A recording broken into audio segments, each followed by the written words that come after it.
Hey, this is 47 Mason 47. I've got a pretty nice treat for you today. I'm going to do a review of TNW's PPSh-41. This is a semi-auto build that I purchased from militarygunsupply.com. Here you can see it. It's pretty long. The 16-inch barrel makes this a fairly excessively long weapon, but I mean, hey, it's a PPSh. There's not a whole lot you can do with it without registering it as an SBR that's going to make it any shorter. The receiver is a pretty long, and then of course the large wooden buttstock. But anyway, to start with, I'm just going to do kind of a general overview of what you can expect from this weapon, and then I'll move on into some more details about it. Alright, of course this comes with one magazine. You can buy additional for, I think they're $10, $15 a piece. This one is one I purchased from Gunbroker. I got a batch of 5 for about $50, I believe. This is the real treat. This is what everybody likes about these things, these 71 round drums. These are pretty cheap too. You can get them online for as little as about $35 or so. If you have a Suomi, there you'll recognize similarities. It's basically the exact same drum, but the PPSh one is just a bit wider, as you can see. But other than that, I mean, the feed lips, you know, the front and the back, about everything looks practically identical. And then, of course, when you put it in the gun, it just looks freaking sweet. I mean, that's just pretty awesome there. The magazine release is pretty cool. It folds out of the way, and you can press it, remove your magazine, fold it back up, so that's pretty nice and compact. The standard magazine, I believe, holds 36, and then also it has this last round, well, it's not last round hold open, but it's a manual bolt hold open. You just pull the charging handle back,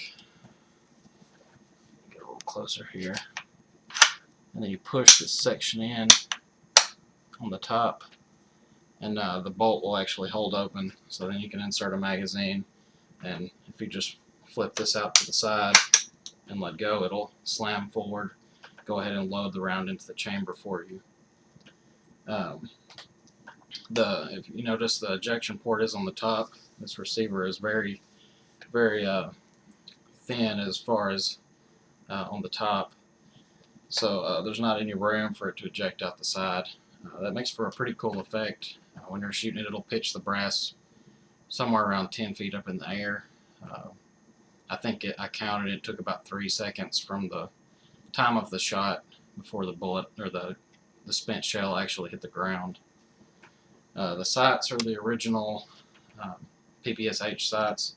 They're marked for either 100 or 200 meters, and just flip them back and forth like this. The 200 meter sight is just a little bit on the taller side, I believe. I may have that backwards, but anyway, in the front you have this hooded post here. I believe that's adjustable for both windage and elevation. Mine is pretty much dead on as far as windage, but it's pretty far off on the elevation side. I don't have any paper to show you the accuracy, but from what I've shot, it keeps good groups. They're just not in the right place, and the sight is a little bit funny.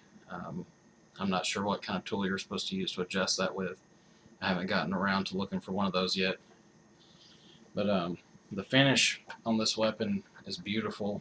It's got a nice dark finish on the metal. There were no blemishes on it at all. The wood stock has a nice dark finish on it. It still has some of these markings, like I guess this was probably the serial number of the weapon. But I purchased this sling with the gun for, I think it was $10 as well.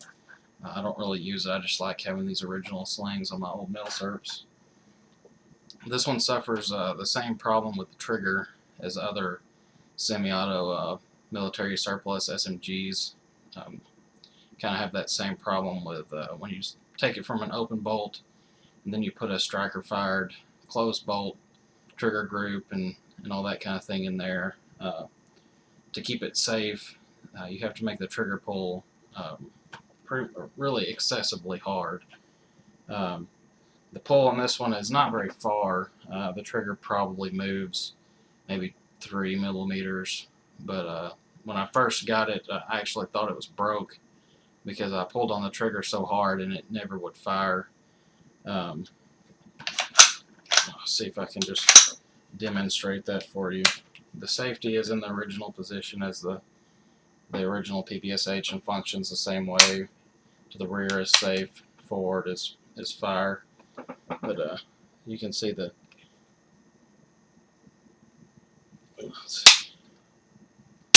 I actually had that backwards. Sorry. To the rear is fire. To the front is safe. Sorry. But I'll show you that again. See how little the trigger moves when you pull it. But it does have a fairly heavy pull. I don't usually dry fire these, and I wouldn't recommend that you dry fire them very often. But yeah, for the sake of this video, it's probably okay to do it a couple times. Just put that back on safe. But when I first got it, the trigger was probably every bit of 17, 18 pounds. It's down to what I'd guess probably around 12 right now. From what I've heard, that's kind of where they settle out at. They do get better over time. This one's a lot more crisp and clean feeling than it was originally. I have probably 200 rounds through this weapon so far. It's a great shooting gun. The only problem that I've had with it is ammo related. It does shoot this old 7.62 by 25 millimeter 7.62 TOC round. These are some old milsurp.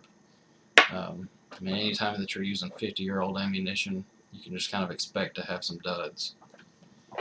But it's got a 16-inch barrel. Got the sling up here. The other sling mount is down here. To disassemble it, it's very easy. Simply push on this cap on the back. The front just folds down. You grab the bolt, it just lifts out. There you go. You take your cleaning rod, run it down the barrel, clean the bolt really well. You can see mine's pretty gross.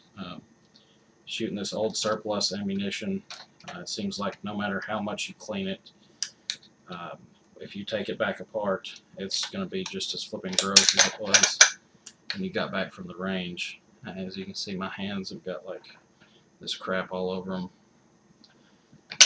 And that ammo is corrosive, so it's very important if you want to keep this thing running well. I guess you do for as much money as you have to pay for them. Then you'll want to clean it well, clean 2 or 3 times even. I just kind of soak mine in oil and hops once I'm done cleaning it to kind of keep it from corroding. The first time I took it out, I didn't oil it as well as I should have. When I went to get it the second time, there was a little bit of rust on the bolt. It just wiped right off, but it left some dark spots. So, and I mean, that's something that once it's there, it's kind of hard to get rid of. So it's not too big of a deal though as far as function. The weapon will still work fine as long as you don't let it corrode to the point of where things start getting pitted and that kind of thing. But I mean, as long as you clean it well, you make sure to clean inside around here where the barrel is, clean the bolt face, clean the extractor. Actually, may want to even clean the top of the magazine. I make sure to clean that on mine. I'm not sure. I'd guess these are probably steel. They most likely would corrode. But this one actually has just a little bit of rust there on the lip. I don't know if you can see that or not, but I apparently missed that spot when I was cleaning it. It's very easy to do. And most likely if you're looking at this, you shoot milsurps. You're familiar with the Mazda Gaunt, the Tokarev, different weapons like that. If you fire them even one time, you need to thoroughly clean the barrel, thoroughly clean the action, thoroughly clean the bolt. Pretty much anything that you can see on the inside of that weapon needs to be cleaned as thoroughly as you can get it. But anyway, this is an excellent build. It's a beautiful weapon, worth every penny. What I paid for it, I think it was about $850. That is I mean, it's a pretty steep entry point if you're not seriously a collector of this type of weapon or just really a big fan of the PPSh. I love all World War II guns. I'm trying to get my hands on any of them I can get in these semi-auto builds. So anytime I see any on the market, I like to pick them up. I've also got the PPSh-43 and the Swami M31, which I've also got a review of on my channel if you're interested in that. There's a video of me shooting this. I'll put a link to it right down here if you want to check that out. But definitely, if you manage to get your hands on one of these, there's quite a waiting list. You will not be disappointed. This is a great investment. If you love these old guns, you will absolutely love this weapon.